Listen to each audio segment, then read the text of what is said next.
Chapter 16. Korah's Rebellion.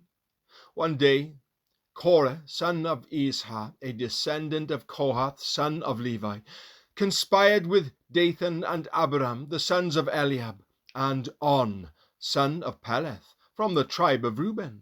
They incited a rebellion against Moses, along with 250 other leaders of the community, all prominent members of the assembly. They united against Moses and Aaron and said, "You have gone too far.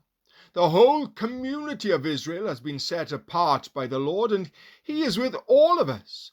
What right do you have to act as though you are greater than the rest of the Lord's people?" When Moses heard what they were saying, he fell face down on the ground. Then he said to Korah and his followers, "Tomorrow morning the Lord will show us who belongs to him and who is holy. The Lord will allow only those whom he selects to enter his own presence. Korah, you and all your followers must prepare your incense burners, light fires in them tomorrow, and burn incense before the Lord. Then we will see whom the Lord chooses as his Holy One. You Levites are the ones who have gone too far." Then Moses spoke again to Korah. "Now listen, you Levites. Does it seem insignificant to you that the God of Israel has chosen you from among all the community of Israel to be near him, so you can serve in the Lord's tabernacle and stand before the people to minister to them? Korah, he has already given this special ministry to you and your fellow Levites. Are you now demanding the priesthood as well? The Lord is the one you and your followers are really revolting against. For who is Aaron that you are complaining about him?" Then Moses summoned Dathan and Abiram, the sons of Eliab, but they replied, "We refuse to come before you. Isn't it enough that you brought us out of Egypt, a land flowing with milk and honey, to kill us here in this wilderness, and that you now treat us like your subjects? What's more, you haven't brought us into another land flowing with milk and honey. You haven't given us a new homeland with fields and vineyards. Are you trying to fool these men? We will not come." Then Moses became very angry and said to the Lord, "Do not accept their grain offerings. I have not taken so much as a donkey from them, and I have never hurt a single one of them."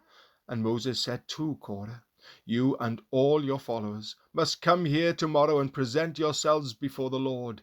Aaron will also be here.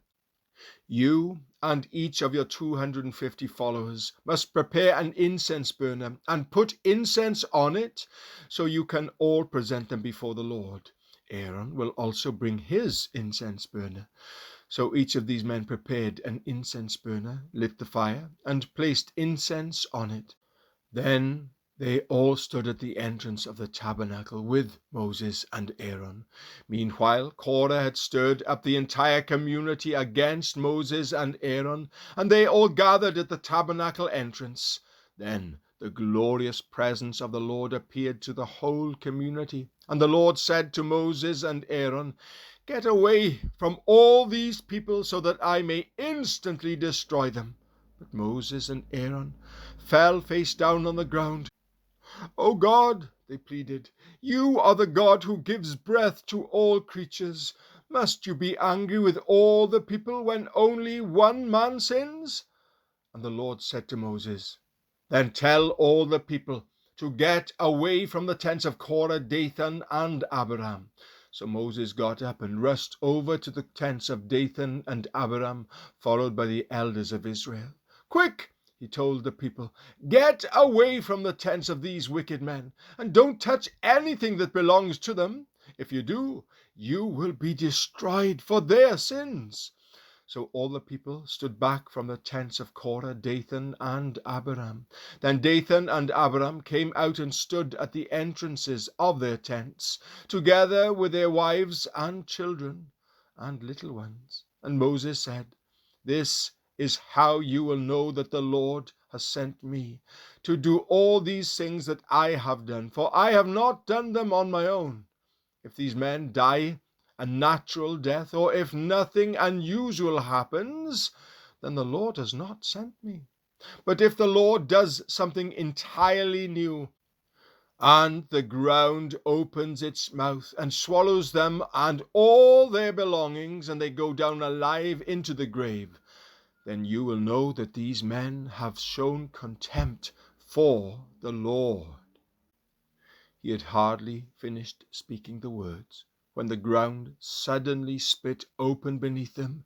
The earth opened its mouth and swallowed the men, along with their households and all their followers who were standing with them, and everything they owned. So they went down alive into the grave, along with all their belongings. The earth closed over them, and they all vanished among the people of Israel. All the people around them fled when they heard their screams. "The earth will swallow us too," they cried. Then fire blazed forth from the Lord and burned up the 250 men who were offering incense. And the Lord said to Moses, "Tell Eleazar, son of Aaron the priest, to pull all the incense burners from the fire, for they are holy. Also tell him to scatter the burning coals. Take the incense burners of these men who have sinned at the cost of their lives, and hammer the metal into a thin sheet to overlay the altar. Since these burners were used in the Lord's presence, they have become holy. Let them serve as a warning to the people of Israel." So Eleazar the priest collected the 250 bronze incense burners that had been used by the men who died in the fire, and the bronze was hammered into a thin sheet to overlay the altar. This would warn the Israelites that no unauthorized person, no one who was not a descendant of Aaron, should ever enter the Lord's presence to burn incense. If anyone did, the same thing would happen to him as happened to Korah and his followers. So the Lord's instructions to Moses were carried out. But the very next morning, the whole community of Israel began muttering again against Moses and Aaron, saying, "You have killed the Lord's people."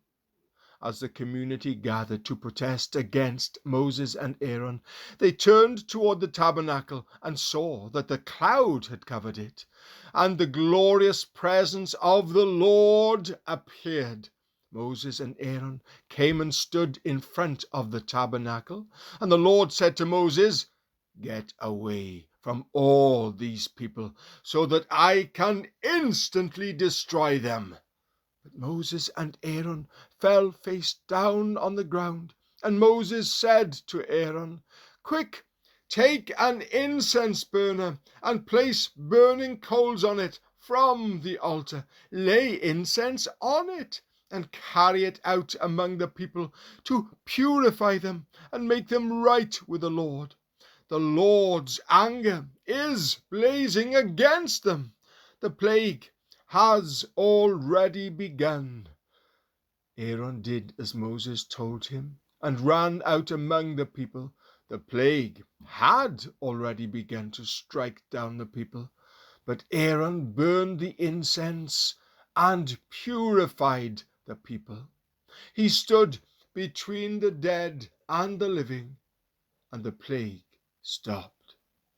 But 14,700 people died in that plague, in addition to those who had died in the affair involving Korah. Aaron returned to Moses at the entrance of the tabernacle.